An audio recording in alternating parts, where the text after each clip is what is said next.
சீமான் அவர்களோடு கை கோர்க்க போகிறார் அண்ணாமலை அப்படின்ற ஒரு விஷயம் போதுல சார். உள்ளபடி நான் சொல்றேன்னா, நீங்க தமிழ் தேசியத்தை மட்டுமே நீங்க முன்னெடுத்தால் கூட உங்க கூட வந்து சேரக்கூடிய நபர்கள் யாருன்னு பார்க்கணும். அதெல்லாம் குறிப்பா வந்து தமிழ் தேசியத்தை முன்னிறுத்தாம இனி யாரும் அரசியல் பண்ணவே முடியாது. அப்படியே தமிழ் தேசியத்தை நீங்க வந்து பார்த்தீங்கன்னா சித்தாந்தங்களை முன்னிறுத்தல கூட பார்த்தீங்கன்னா சீமான அளவுக்கு அந்த கருத்துரை வழங்குவதற்கான அந்த ஆளுமை உங்ககிட்ட நிச்சயமா இருக்காது. ஒரு விஷயம் நல்லது நடக்கும், அண்ணாமலையால் நடந்தது என்னன்னு கேட்டீங்கன்னா, ஏற்கனவே மிச்ச சொச்சம் இருக்கக்கூடிய அந்த பிஜேபி இருக்கிறவங்களும் வந்து பார்த்தீங்கன்னா அண்ணாமலை பின்னாடி போயிட்டாங்கன்னா அங்க பிஜேபிக்குன்னு ஒரு கட்சிக்கு வந்து எந்த அடையாளம் எல்லாம் போயிடும் தமிழ்நாட்டில். ரஜினிகாந்த் அவர் பொறுத்த வரைக்கும் எல்லார்ட்டையும் வந்து பழகக்கூடியவர். ஆனா இவங்க அப்படி ஒரு பிம்பத்தை கட்டுறாங்கன்னாக்க வந்து அண்ணாமலை கட்சி தொடங்குறாருன்னா ரஜினிகாந்த் அவர் வந்து ஆதரவு தெரிவிப்பாரு. இப்போ வந்து ரஜினிகாந்த் அவர் வந்து விஜய் மீது ஒரு அதிருப்தியில் இருக்கிறாரு.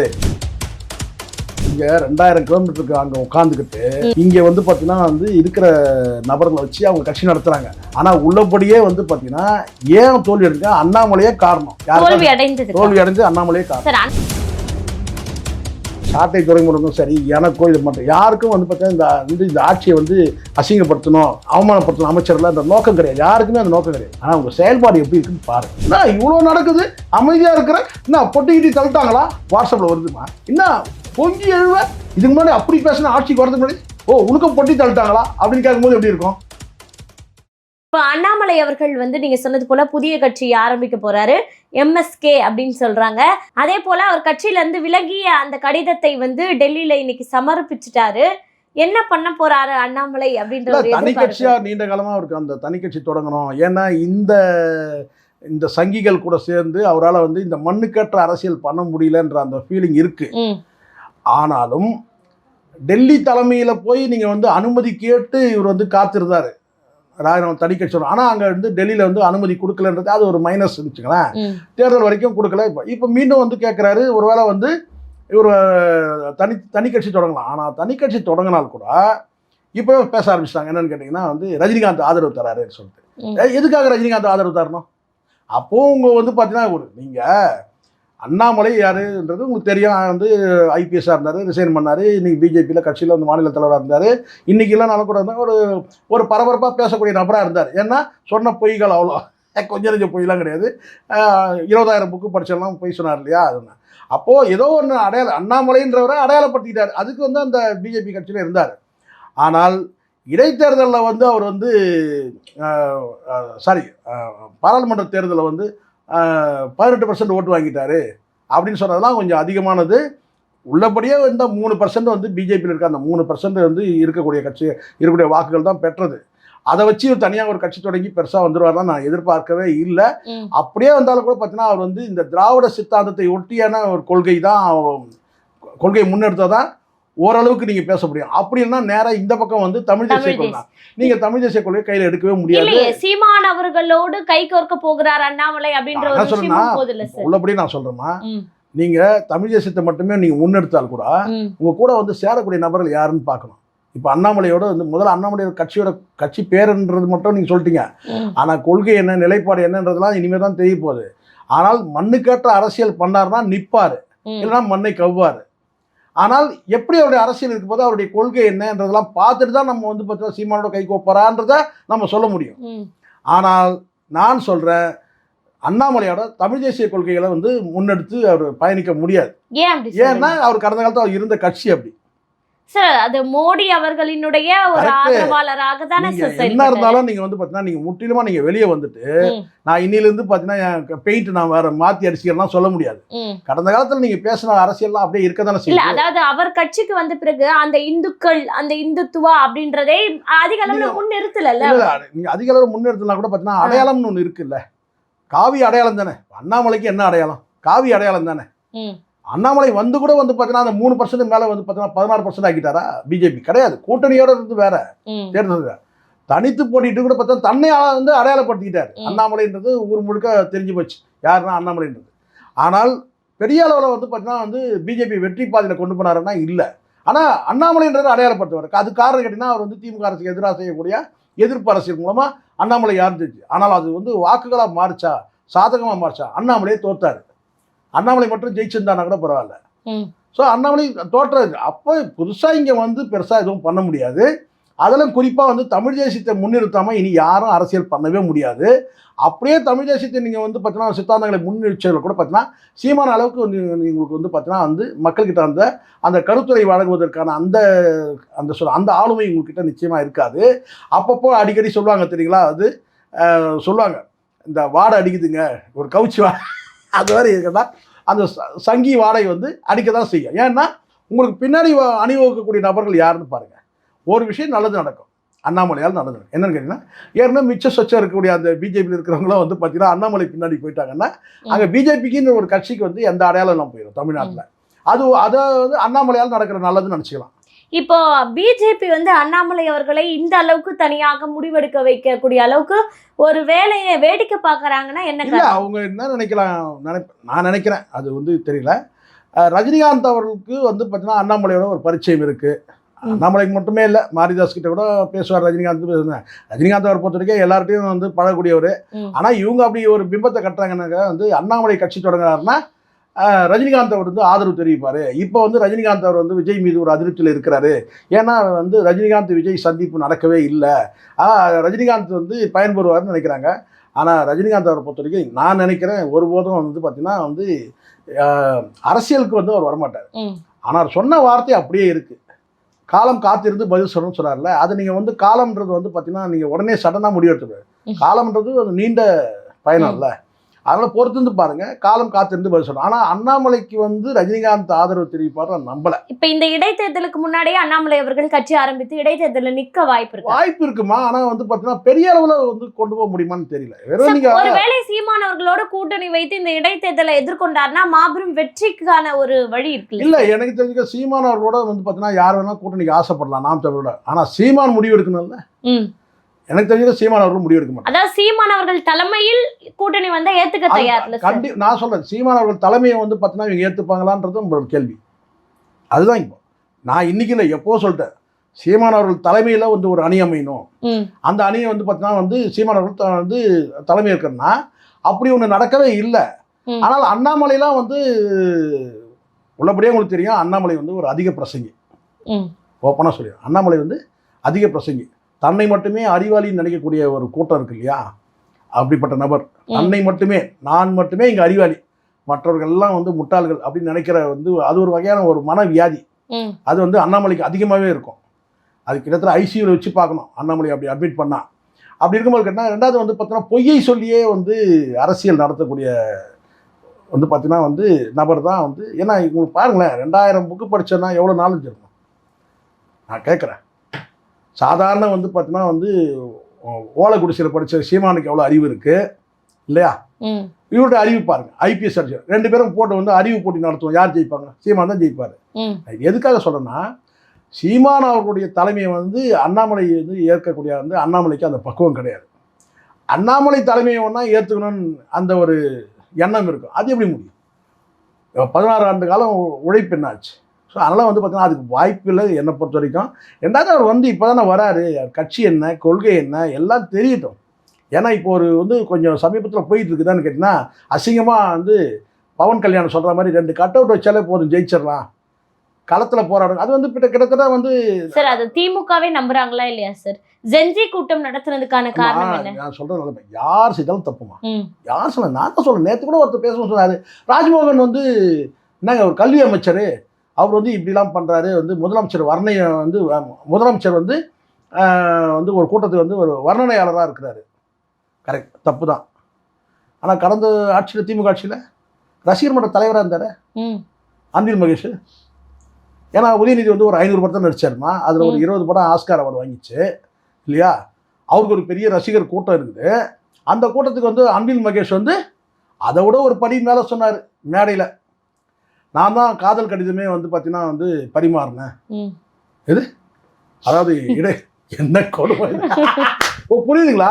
இதெல்லாம் ஞாபகப்படுத்தணும், ஆட்சி இழந்த பிறகு தான் ஞாபகப்படுத்தணும் இதெல்லாம். ஏன்னா எதனால் ஆட்சி இழந்தீங்க தெரியுதா? இப்போ நம்ம இந்த கல்வி அமைச்சர் நம்ம சொல்கிறோம்.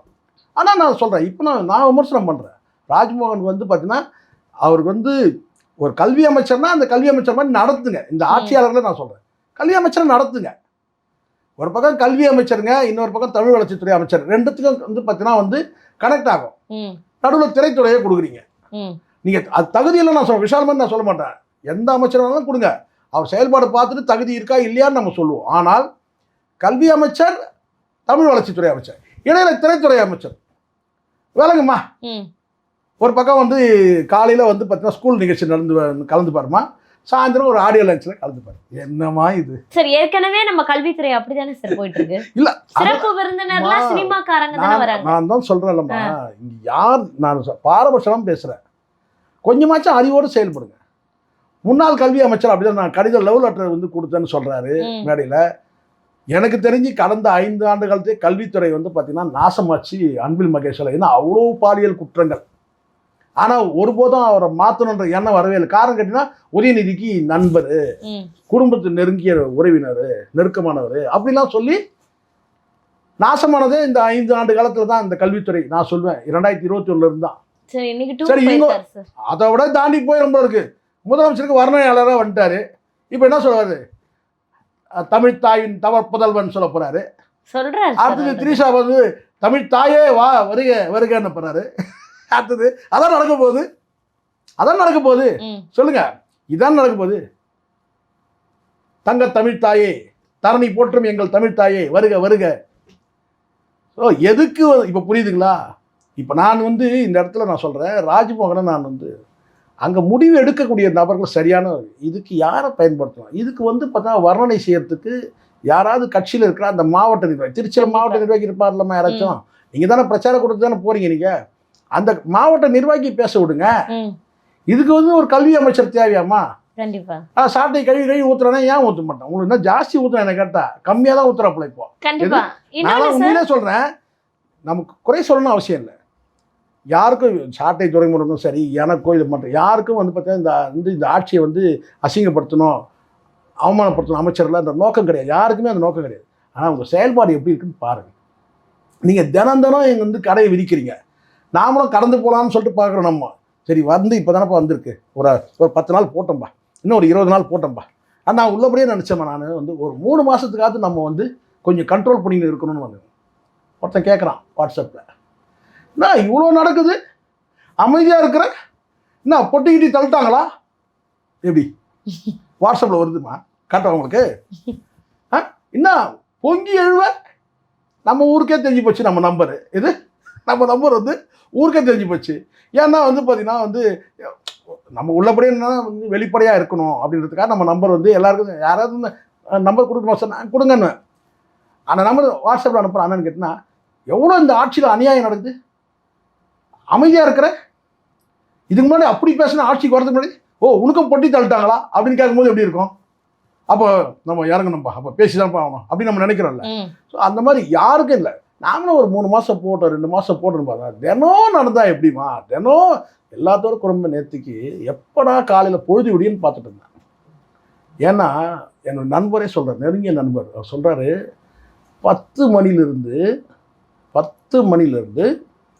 4 மணி வரைக்கும் வந்து பார்த்தா அந்த வெயில், சரியான வெயிலும். ஆமாம் ஆமாம். குழந்தைங்களும் வந்து பொம்பளைங்களும் வந்து பார்த்தீங்கன்னா வந்து ரோட்டில் அவதிப்பட்டாங்க. எவ்வளோ கஷ்டம் பாருங்க. ஒரு நாள் முழுதும் அவங்கெல்லாம் எவ்வளோ அவதிப்பட்டிருப்பாங்க. என்ன நீ அவ்வளோ பெரிய அப்பாட்டக்கர் ஒன்றும் புரியவே இல்லை. நம்ம இதை அப்போ இதை பேச வேண்டியது இருக்கா இல்லையா? கண்டிப்பாக சார். சார் இப்போ டெல்லியில் அண்ணாமலை அவர்கள் வந்து பார்த்தீங்கன்னா எதற்காக பாஜக தமிழ்நாட்டில் தோல்வியுற்றுது, உள்கட்சி பிரச்சனைகளுக்கான காரணம் என்ன, இப்படின்னு எல்லா முக்கியமான சர்ச்சைக்குரிய விஷயங்கள் எல்லாம் கடித முறையில வந்து பாஜக தலைமையிடம் கொடுத்திருக்காராமே. இங்க 2000 கிலோமீட்டருக்கு அங்க உட்காந்துக்கிட்டு இங்க வந்து பாத்தீங்கன்னா வந்து இருக்கிற நபர்களை வச்சு அவங்க கட்சி நடத்துறாங்க. ஆனா உள்ளபடியே வந்து பாத்தீங்கன்னா ஏன் தோல்வி அடைஞ்சா அண்ணாமலையே காரணம். தோல்வி அடைஞ்சது அண்ணாமலையே காரணம். சார் அண்ணாமலையை நீக்கினதானே சார் காரணம். நல்லா புரிஞ்சுக்குமா. அண்ணாமலை வந்து பாத்தீங்கன்னா ஏன் காரணம் சொன்னா, ஒரு பக்கம் வந்து இந்த விஜயோட அரசியலையே வந்து பாத்தீங்கன்னா வந்து அண்ணாமலை அண்ட் கோன் இருக்கு. அண்ணாமலை அண்ட் கோனா யாருன்னா புரிஞ்சுங்க, பல பேர் இருக்கிறாங்க. இங்க உதாரணத்துக்கு துக்ளக் ரமேஷ் ஞாபகம் வருதுல்ல, இல்ல அந்த மாதிரி இன்னும் பல பேர் இருக்கிறாங்க. இவங்கெல்லாம் வந்து அண்ணாமலை வந்து பார்த்தீங்கன்னா கவர் பண்ணிட்டார் சில பேரை. அது சங்கிகள் அல்லாத கூட்டம் இருக்கு இல்லையா, அவங்களெல்லாம் கவர் பண்ணிட்டாரு. அப்போ நயினார் நாகேந்திரனுடைய தலைமையை வந்து இங்கே யாரும் வந்து ஏற்றுக்கல. ஒரு பக்கம் வந்து அண்ணாமலை யாருக்கு ஃபேவராக இருந்தார் கேட்டால் விஜய்க்கு ஃபேவராக இருந்தார். ஏன்னா மக்கள்கிட்ட எழுச்சி இருக்குது, மக்கள் இளைஞர்கள் வந்து பெருவாரியான வாக்குகள் செலுத்த தயாராகிட்டாங்க. ரிசல்ட்டுக்கு முன்னாடியே வந்து பார்த்தீங்கன்னா வந்து ரிசல்ட்டுக்கு முன்னாடியே வந்து மக்களுடைய எண்ணம் என்ன, தேர்தல் மக்கள் யாருக்கு வாக்களிச்சாங்கன்ற அளவுக்கு பேசுகிறாங்க. விஜய் மிகப்பெரிய வெற்றி பெறுவார் அப்படி இப்படின்னு பேசுகிறாங்க. அப்போது நீங்கள் உள்ளபடியே அப்படி வெற்றி அடைஞ்சா கூட நீங்கள் ஒரு அணியில் இருக்கிறீங்க. அந்த அதிமுக அணியில் நீங்கள் இருக்கும்போது தேர்தலுக்கு முன்னாடியும் பேசுகிறீங்க, தேர்தலுக்கு பின்னாடியும் பேசுகிறீங்க. அப்போ அது எப்படி நியாயமாக இருக்கும்? அப்போது கூட்டணி தர்மத்தை வந்து பார்த்தீங்கன்னா நீங்கள் வந்து யாரும் வந்து மெயின்டைன் பண்ணவே இல்லை. சார், பாஜகல அண்ணாமலை அவர்களுக்கு இந்த தேர்தலில் ஒரு முக்கிய இடத்துல நிற்க வைக்கிறதுக்கான வாய்ப்பு கொடுக்கல. நல்லா புரியுங்க, வாய்ப்பு தரலன்றது யார் எடுத்த முடிவு? இங்கே இவங்க எடுக்கிற முடிவா? சென்ட்ரலே எடுக்குது அந்த முடிவை. நல்லா புரிஞ்சுக்கணும். நீங்க ஏன் இதுக்கு முன்னாடி வந்து பார்த்தீங்கன்னா அரசியல் கட்சி தொடங்குறன்றாரு இந்த தேர்தல் அப்போவும் அவங்க அனுமதி வழங்கலை, சென்ட்ரல் அனுமதி. ஏன்னா அவங்களுக்கு நல்லா தெரியும் அதிமுக வந்து அண்ணாமலை தனியாக கட்சி தொடங்கினா இருக்கிற கொஞ்சம் நெஞ்ச பேரும் மொத்த பேரும் போயிடுவான்னு தெரியும். அப்போ அண்ணாமலைக்கு என்ன கேட்டால் எனக்கு ஒன்றும் மாநில தலைவர் பதவி கொடு, அப்படின்னா நான் தனியாக கட்சி தொடங்குறேன், நான் வெளியேறேன். இப்போ நான் கேட்குறேன், நீங்கள் தனியாக கட்சி தொடங்கிறதுக்கு எதுக்கு நீங்கள் டெல்லிக்கு போய் கேட்கணும்? சொல்லுங்க. சரி, தலைமையோட நல்ல உறவு இருக்கு. ஆனா இங்க இருக்க நான் கேட்குறேன், சரி கட்சி தொடங்கிறதுக்கே நீங்கள் வந்து சரி கட்சி தொடங்கிறதுக்கே நீங்கள் தலைமையை போய் கேட்குறீங்களா? அப்போ கட்சி தொடங்கி வந்து பார்த்தீங்கன்னா எப்படி சுதந்திரமா செயல்படுவீங்க? சார், கட்சியில இருந்து விலகல் கடிதம் கொடுக்கணும்ல சார். விலகல் கடிதம் தபால போட்டா அமித்ஷா வாங்கிட்டு போறாரு, என்ன பெரிய பிரமாதம்? அப்படி அது கூட தேவையில்ல. நீங்க வந்து டைப் பண்ணி நீங்க வந்து மெயில் பண்ணுங்க உட்காந்த இடத்துல இருந்து. இதுக்கு எதுக்கு நீங்க அங்க போனோம்? இதுக்கு எதுக்கு அவங்க அனுமதி கொடுக்கணும்? இதுலயே தெரியலையா? சங்கியில இருந்து இன்னொரு கட்சி உருவாக போகுது, அவ்வளவுதான். இதனால ஒன்றும் நடந்துட போறது கிடையாது. நீங்க அனுமதி கேட்க வேண்டிய அவசியமே இல்லையே. மெயில் பண்ணிடுங்க, நாளைக்கே கட்சி பேர் அறிவிங்க. அப்போ என்ன பிரச்சனைனா அனுமதியோட வாங்கினா தேவையில்லாம ரெய்டு கீடுன்னு எதுவும் வராது. ஒரு அரசியல் கட்சி தொடங்கணும்னா மிகப்பெரிய தொகை வேணும். இப்போ அண்ணாமலை கேட்பீங்களா எங்க திறன் நிதி வாங்குனீங்கன்னு? இப்போ சீமான் மட்டும் கேட்குறீங்க. திறன் நிதி வெளிப்படையாக கேட்குறாரு, மக்கள்கிட்ட கேட்குறாரு, கட்சி தொண்டர்கிட்ட கேட்குறாரு, திறன் நிதி கேட்குறாரு. ஆனால் அதுக்கு மட்டும் வந்து இப்போ வந்து விமர்சனம் பண்ணுறீங்க, பேசுகிறாங்களே சில பேர். இப்போ அண்ணாமலைக்கு கட்சி தொடங்குற அளவுக்கு எங்கேருந்து பணம் வந்துச்சு சொல்லுங்க? ஒரு 5 கோடி, ஒரு 10 கோடி, ஒரு 50 கோடி, ஒரு 100 கோடி எங்கேருந்து வந்துச்சு? இந்த அதிமுகவையும் திமுகவையும் மிரட்டி வந்து அமைச்சர்கிட்ட வந்து வாங்கின பணத்தை வச்சு தான் இன்றைக்கி வந்து ஒரு அரசியல் கட்சி உதயமாகுது. அவர் எப்படி நேர்மையான அரசியல் தருவார் சொல்லுங்க? இல்லை எங்கள் மக்கள்கிட்ட வந்து திறநிதி வசூல் பண்ணார். ஒரு அரசியல் கட்சி தொடங்கணும்னா ஏற்கனவே அவர் சொல்லியிருக்கிறாரு, அவர் கடனில் இருக்கிறாரு, பிரச்சனை இருக்கு, எவ்வளோ சொல்லியிருக்கிறாரு கடந்த காலத்தில். அவர் ஸ்டேட்மெண்ட்லாம் நிறைய இருக்க. அப்போ ஒரு அரசியல் கட்சி தொடங்குற அளவுக்கு எங்கேருந்து பணம் வருது அவருக்கு? இந்த அதிமுக திமுக இருந்து கொள்ளடிச்சது தான். ஆனால் அண்ணாமலைலாம் எனக்கு தெரிஞ்சு வந்து ஒரு அரசியல் கட்சி தொடங்கிலாம் வந்து பார்த்தீங்கன்னா யார் கொள்கை தலைவர் சொல்லுங்க? கொள்கை தலைவர் யார் அண்ணாமலைக்கு? ஸோ இதெல்லாம் வரட்டும். அதனால தான் நான் சொல்கிறேன், பொறுமையாக இருக்கணும், வரட்டும். கொள்கை தலைவர்கள் யாருன்னு சொல்லட்டும். நீங்கள் மீண்டும் பெரியாரையும் அண்ணாவையும் கையில் எடுக்கிறீங்களா, அல்லது வாஜ்பாய் வந்து அத்வானி கையில் எடுப்பீங்களா, மோடியை கையில் யார் எடுப்பீங்க? கொள்கை தலைவர் யார் சொல்லுங்க? இல்லை வந்து பார்த்தீங்கன்னா வந்து கார்ல் மார்க்ஸ், ஏங்கல்ஸ் இவங்களுக்கு கையில் எடுப்பீங்களா?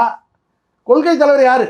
இந்த ஒருத்தர் கொள்கை தலைவர் வந்து தலையை சொரிஞ்சிட்டு இருக்கிறாரு. இது எல்லாரும் எடுத்துட்டாரு கையில கொள்கை தலைவர். அதுக்கு தான் ஒரு black and white கோட் ஷூட்டே போட்டுருக்காரு. அதுதான்மா, அதுக்கு ஒரு விளக்கம். இது கருப்பு வெள்ளைக்கு பா, இந்த மாதிரி விளக்கத்தை நான் எங்கேயோ என்னன்னா இப்போ தமிழ்நாடு அரசியல்லம்மா கடைசியாக முடிக்கும் போது நான் சொல்கிறேன், தமிழ்நாடு அரசியலில் வந்து பார்த்தீங்கன்னா ஒரு நடிகர் இருக்கிறாரு, இப்போ இன்னொரு நடிகர் வராரு. யார்? அண்ணாமலை தான் நான் சொல்கிறேன். இதில் யார் மெகா நடிகர்னு ஒரு போட்டி இருக்குது, நிச்சயமாக இருக்குது. யார் மெகா நடிகர்னு அது நம்ம பார்க்க தான் போகிறோம். ஏன்னா 2 பேருமே பொய் சொல்கிறாங்க கன்ஃபார்ம். இப்போ விஜய் வந்து பேசும்போது பார்க்குறீங்க அப்படியே ஆக்ரோஷமாக ஆவேசமாக அப்படியே முகம்லாம் போய், அதாவது அவ்வளோ ஆவேசப்படுறாரம்மா, அப்படியே கர்ஜிக்கிறாரம்மா. கட்சியில் எதுவும் இல்லை, சப்ஜெக்டே இல்லை. சப்ஜெக்டே இல்லாமல் கத்தினா என்ன ஆகும்? உள்ள இப்போ நல்லா காரணம் என்ன, அவர் சீமான் மாதிரி பேசுகிறாரோ, பா சீமான் மாதிரி ஏய் சீமான் பேச்சு வந்து கேட்டிருக்கீங்களா நீங்கள்? சீமான் பேச்சு தான், அறிவார்ந்த பேச்சு பேசணும். வெறும் கர்ஜிச்சா மட்டும் போகாது, இது வெறும் கர்ஜனை மட்டும் போகாது, அது கர்ஜனையே கிடையாது. புரியுதா சொல்றது? அறிவார்ந்த பேச்சு, சிந்திக்க வைக்கணும், ஒரு செகண்ட் யோசிக்க வைக்கணும். அப்படி ஏதாவது இருந்தா பேச்சில் கிடையாது. ஒரு மேடை நடிப்பு. இப்போ இன்னொரு நடிகர் வரப்போறாரு.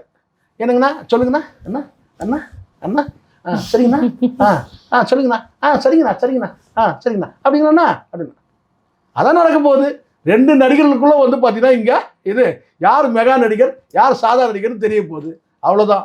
கண்டிப்பா சார். நடப்பு கால அரசியல் குறித்து பல்வேறு தகவல்களை பகிர்ந்துக்கிட்டீங்க. தொடர்ந்து பேசுவோம். நன்றி. நன்றிமா.